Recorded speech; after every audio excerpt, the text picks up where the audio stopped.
En 1453, l'Empire ottoman, avec à sa tête Mehmed II, assiège la ville de Constantinople, capitale de l'Empire byzantin.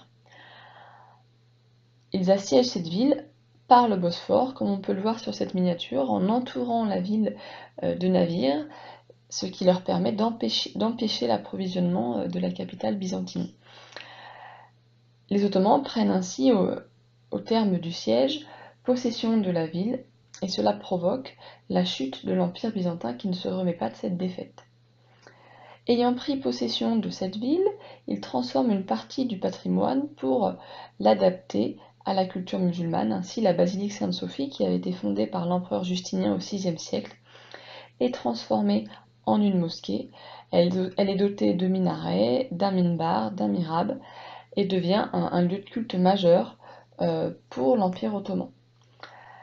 La ville cesse ainsi de s'appeler Constantinople et prend le nom d'Istanbul, qui signifie en turc plein islam. Néanmoins, avec les Ottomans au pouvoir, cette ville demeure un port et un carrefour commercial majeur, à la fois terrestre et maritime, entre les trois continents que sont l'Europe, l'Afrique et l'Asie.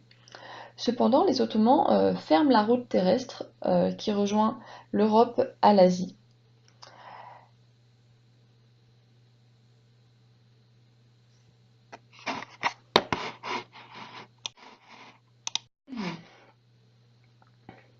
Cette fermeture de la route vers l'Asie par les Ottomans pour les Européens entrave considérablement les échanges que ces derniers réalisaient avec l'Asie. En effet, ils réalisaient d'intenses relations commerciales avec l'Asie afin de s'approvisionner en produits spécifiques euh, de ces contrées comme la soie, les épices, les plantes tinctoriales. Ces échanges permettaient aussi à l'Europe d'écouler une partie de ses productions, en particulier à base de bois, de poissons, d'étain. Ainsi, les Européens rapidement se mettent à la recherche d'une nouvelle route pour aller chercher ces produits en Asie.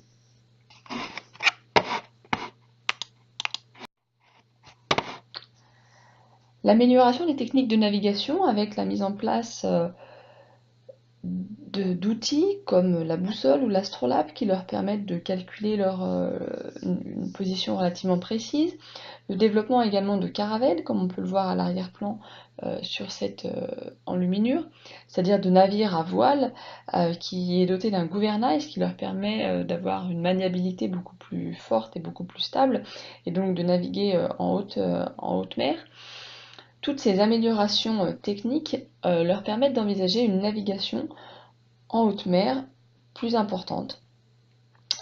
Le désir de l'inconnu, de l'aventure, du mystère, la découverte de nouveaux horizons amène également les Européens à penser des voyages et l'ouverture de nouvelles routes vers les Indes.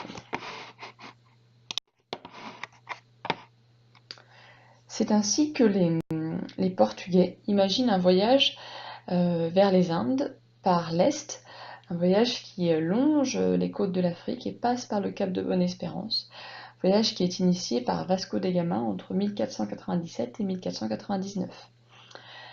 Les Espagnols, quant à eux, imaginent un voyage vers les Indes qui passerait par l'ouest. C'est une idée que leur propose le navigateur Christophe Colomb. Il parvient à les convaincre, il réalise alors un premier voyage et découvre des terres qu'il va explorer à nouveau lors de 3 autres voyages successifs, terres qui prendront par la suite le nom d'Amérique, en référence au navigateur Amerigo Vespucci, qui est le premier à avoir longé les côtes de l'Amérique du Sud, suite à la découverte de ces nouvelles terres par Christophe Colomb. On remarque également que la découverte de ce nouveau continent amène les Français et les Anglais à réaliser des voyages vers l'Amérique du Nord afin de mieux explorer ce continent. Ainsi, Jacques Cartier découvre Terre-Neuve et explore le nord du Canada. Jean Cabot, quant à lui, longe les côtes nord de l'Amérique de l'Est.